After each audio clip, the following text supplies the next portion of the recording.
સુક્કોટના તહેવારના ઊંડા અર્થની આ ચર્ચામાં આપનું સ્વાગત છે. આજે આપણે ખાસ કરીને ગડ્ડી એફ્રાઈમ નોટ્સ અને બેઇત યસરાએલ ઇન્ટરનેશનલના દૃષ્ટિકોણ પર ધ્યાન આપીશું. ચોક્કસ.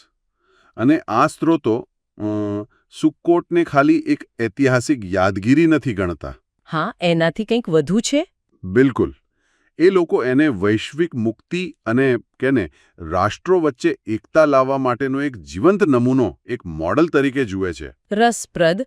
સામાન્ય રીતે તો આપણે સુક્કોટને રણમાં મળેલા ઈશ્વરીય સંરક્ષણ સાથે જોડીએ છીએ, પણ ગડ્ડી એફ્રાઈમ એને જુદી રીતે જુએ છે, એમ ને? હા, એમના મતે એ સંરક્ષણ ખાલી ભૂતકાળની વાત નથી. એ તો આજે પણ, અત્યારે પણ ઉપલબ્ધ એક આધ્યાત્મિક સત્ય છે. એટલે શ્રદ્ધાની વાત આવી. બરાબર. ઈમાન, શ્રદ્ધા અને સર્જનહાર પર પૂરી નિર્ભરતા. અને પેલું બેઇત યસરાએલનું જે શિક્ષણ છે એ મુજબ સુક્કા, પેલી મંડપ જે આપણે બનાવીએ છીએ, એ ખાલી લાકડાને કપડાનું માળખું નથી. તો પછી શું છે? એ એક જાણે કે આધ્યાત્મિક ગર્ભ છે. મહિમાના જે વાદળો હતા ને રણમાં, એનું પ્રતીક. અને એમ મનાય છે કે મસી આંખના સમયમાં એ વાદળો ફરી આખી દુનિયાને ઘેરી લેશે. ઓહ! એટલે સુક્કા એ આવનારા મસીહી યુગ અને 70 રાષ્ટ્રોની એકતાનું જાણે કે પ્રવેશદ્વાર છે. અને પેલું ઉશ્પીઝીનનું શું છે, જે 7 સ્વર્ગીય મહેમાનો આવે છે? અબ્રાહમ, યુત્સાક, યાકોવ. હા, મોશે, અહારોન, યોસેફ અને ડેવિડ. ગડી એફ્રાઈમ નોટ્સ કહે છે કે આ ખાલી ઇતિહાસના પાત્રો નથી, તો એ તો દૈવી ઉર્જાના જીવંત માધ્યમો છે. સેફિરોટ તરીકે ઓળખાય છે ને. જેમ કે અબ્રાહમ દ્વારા કૃપા, ડેવિડ દ્વારા રાજવીપણું. આ બધી ઉર્જાઓ એમના થકી દુનિયામાં આવે છે. અને બેઇત ઇસરાએલે 5585માં આ મહેમાનોનું સ્વાગત કર્યું, એનું શું મહત્વ છે? એ દર્શાવે છે કે આ પાત્રો મુક્તિના ઇતિહાસમાં આજે પણ સક્રિય ભૂમિકા ભજવે છે. એ ભૂતકાળ નથી, વર્તમાન છે. અને આ 7 મહેમાનો અને 70 રાષ્ટ્રો, એમની વચ્ચે કોઈ સંબંધ? હા, ઝોહાર કહે છે કે આ 7 ભરવાડો છે જે 70 રાષ્ટ્રોને પોષણ આપે છે. મતલબ કે દૈવી પ્રકાશ એમના દ્વારા બધા રાષ્ટ્રો સુધી પહોંચે છે. એટલે વૈશ્વિક મુક્તિ માટે મહત્વના છે. ઝોહારનો બીજો પણ ઉલ્લેખ છે ને, કે સુક્કામાં બેસવું એ શ્રદ્ધાની છાયા હેઠળ આવવા જેવું છે. હા, સીવા દે મહેમનુતા, જ્યાં શેચીના એટલે કે દૈવી હાજરી પાંખો ફેલાવે છે. આ ખાલી કવિતા નથી. એટલે ખરેખર દૈવી રક્ષણ મળે છે એમ. સ્ત્રોતો એવું જ સૂચવે છે, જાણે કે તમે એક અલગ જ વાસ્તવિકતામાં ઈશ્વરના રક્ષણ હેઠળ પગ મૂકી રહ્યા છો. અને આ ક્રિયા, ખબર છે, એ ડેવિડની પડેલી સુક્કાને ફરી ઊભી કરવાની તૈયારી પણ છે. ડેવિડની પડેલી સુક્કા?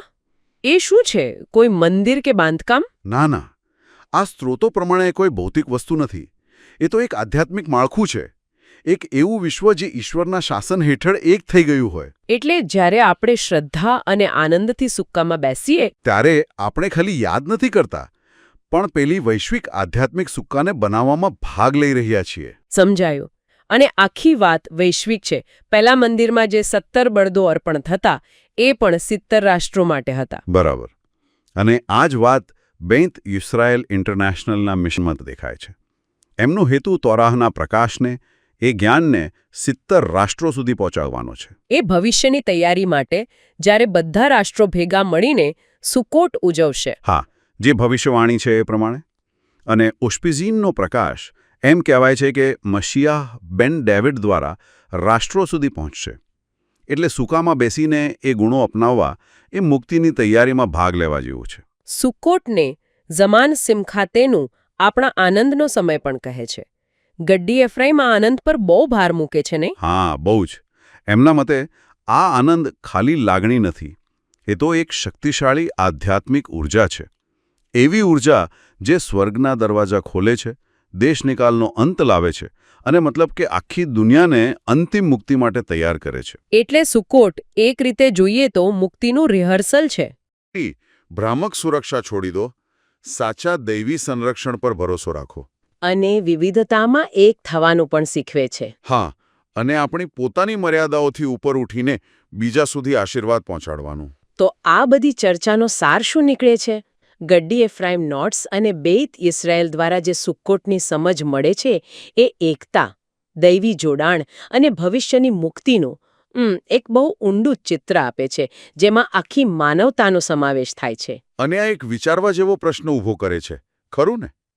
જો સુક્કા એ મુક્તિ પામેલા વિશ્વનો નમૂનો છે, દૈવી હાજરીનું સિંહાસન છે, તો આપણે આપણા રોજિંદા જીવનમાં જાણી જોઈને હેતુપૂર્વક શ્રદ્ધાની છાયા જેવા સ્થાનો કેવી રીતે બનાવી શકીએ? હા, અને આપણા જીવનમાં જે જુદા જુદા મહેમાનો આવે છે, પછી એ નવા વિચારો હોય, જુદી સંસ્કૃતિના લોકો હોય કે અણધાર્યા અનુભવો. બરાબર. એ બધાનું સ્વાગત કરવું એ ભવિષ્યના એ એકીકૃત વિશ્વના નિર્માણમાં કેવી રીતે મદદ કરી શકે? આ ખરેખર વિચારવા જેવી વાત છે.